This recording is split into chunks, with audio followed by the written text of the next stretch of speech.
Okay, if you like this video, subscribe to my channel, but let's get right to it, okay? So, Alden Ehrenreich, Solo, where is he? Okay? My friend and I were talking, and we get into these debates about The Last Jedi and how Rian Johnson just killed it, and you know, the repercussions of that was the failure of Solo. Our opinions, you know, I think a lot of people think otherwise, but that's okay. I know I'm right.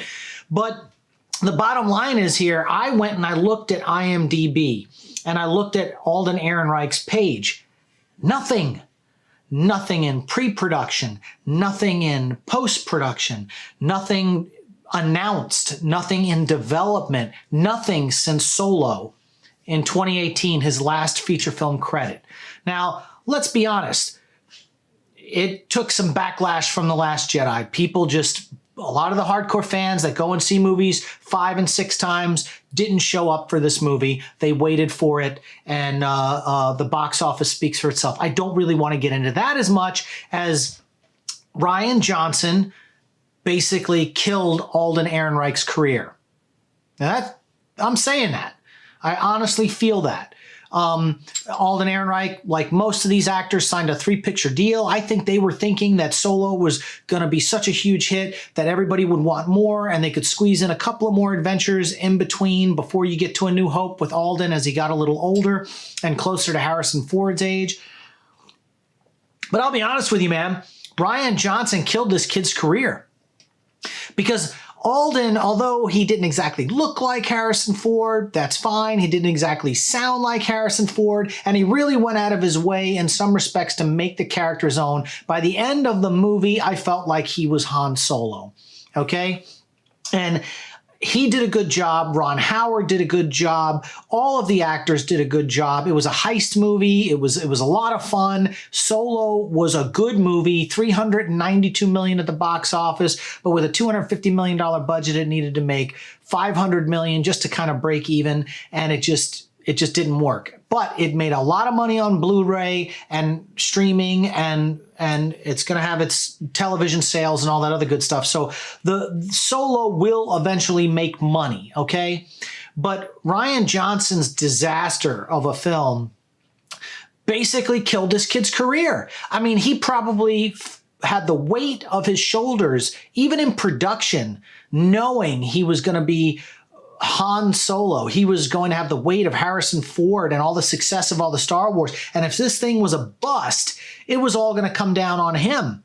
Well, it looks like Hollywood feels the same way, because this kid, he either told all of his agents and all of his people that I need to take a year off or 2 years off, reinvent myself, come back, or he literally fell off the radar with all the Hollywood producers and everybody because of the stench of what happened, because the backlash from The Last Jedi and the boycott.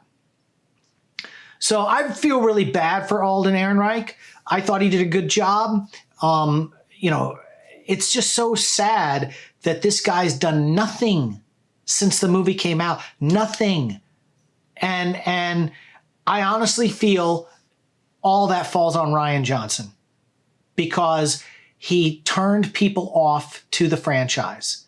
You know, I don't know if Solo would have done better in December, although they were really hoping Mary Poppins was going to be their staple, which is why they pushed Solo to May. And look what happened. I think Mary Poppins has done $200 million, and that's about it. 85 million in the US and the rest overseas. Not really the big bang they thought Mary Poppins was going to be. If Solo had been in there and they had more time to market it, more time to get the film edited properly, and all the scenes gelled together, and more, you know, of Ron Howard. I mean, Ron Howard did a lot of work on this movie. I mean, they probably rewrote a lot of stuff. I mean, we know there were problems with this film, and you know, I know Alden Ehrenreich, I had heard through the grapevine and through social media that he had felt that the other two knuckleheads that were trying to direct the original version of Solo were making his performance out to be like an Ace Ventura Pet Detective kind of comedy thing. And he's the one that complained. Amongst other people. I mean, I know Kathleen Kennedy didn't like what those two knuckleheads were doing, which is why they brought in Ron Howard and fired those guys. But I mean, like, you know, between all of that and then Rian Johnson putting out that thing and the fan backlash from that, I feel bad for Alden Ehrenreich, and I really think, you know, he's now the Jake Lloyd of the Star Wars franchise. I mean, you remember Jake Lloyd, you know, Anakin Skywalker, but before he did The Phantom Menace, he was in Jingle All the Way and a bunch of, look, he had a budding career, and then it was like, boom, nothing. One off, nothing. Now, I know with The Phantom Menace, he only was going to get one movie. I get it, because he was going to, the progression of his age. But, you know, I just hope we don't see Alden Ehrenreich in the papers all strung out and screwed up because this thing like totally mind screwed him. I hope that's not the case. It's really concerning. I mean, there's no reason why that kid should not be booking other films. No reason whatsoever. So, I mean, should we start a hashtag, where's Alden Ehrenreich? Maybe we could do that. I'll throw that in the comments below, in the description of the video, because I'm concerned. Everybody should be concerned. He was the star of a movie that made $400 million. He should be booking roles left and right, even if the movie wasn't necessarily a success. The kid's got nothing going on. Something's wrong. What do you guys think? What are your thoughts? Let me know in the comments section. If you like this video, subscribe to my channel, and we'll see you on the next video.